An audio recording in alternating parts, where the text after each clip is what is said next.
In internal method Qigong, a lot of emphasis is placed on lengthening and releasing, and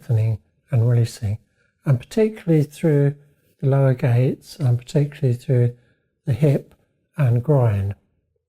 So there's one exercise we can do which will then come in useful when we practice dancing with rainbows.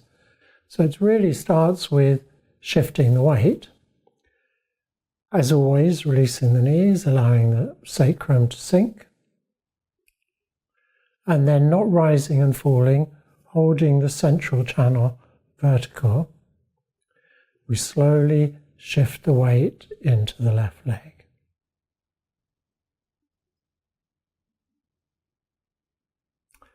Now, I've mentioned many times that we don't want the knees to collapse in. We don't want to lose the integrity of the arch, so that when we shift the weight into the left leg, essentially we have to leave the right knee behind. Not only behind in that way, but if we look down at the knee, we can see that it's very easy as we shift the weight for the knee to draw backwards this way. And that's because we're creating I can't remember my geometry, we're creating a triangle with one vertical line, a short base and a longer diagonal, and that's the longer diagonal. This is the vertical line, that's the long diagonal. So in order to prevent the right knee creeping in or backwards, we have to lengthen that diagonal.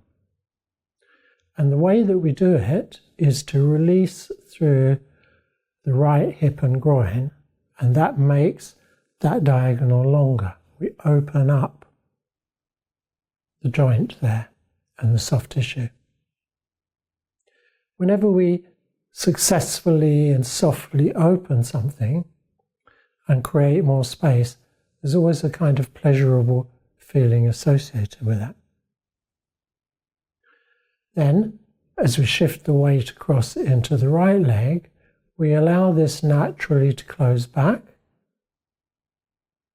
and we lengthen through the left hip and groin.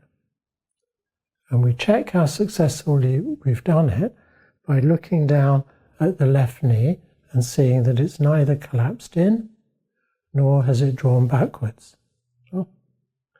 So, now if we shift the weight back into the left leg and lengthen through the right hip and groin.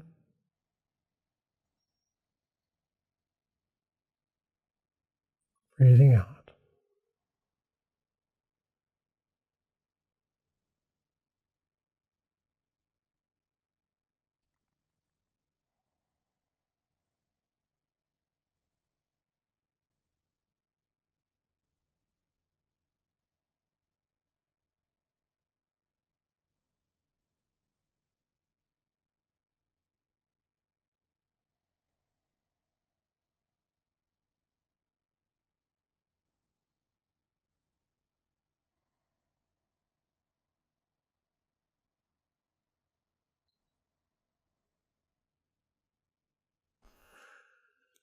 I find that very enjoyable, and it's something I can get lost in for quite a few minutes at a time.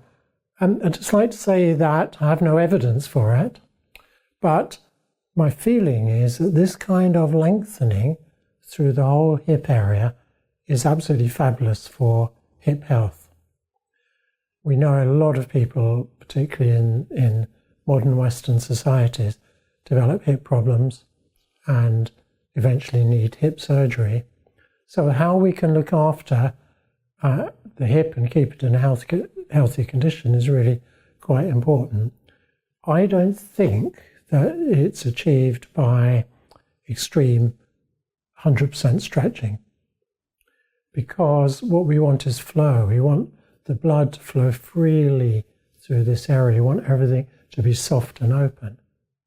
So when we release and lengthen and release back, and lengthen and release back, when we have managed to soften the fascia and the tissues, soft tissue around here, then I think we create optimal conditions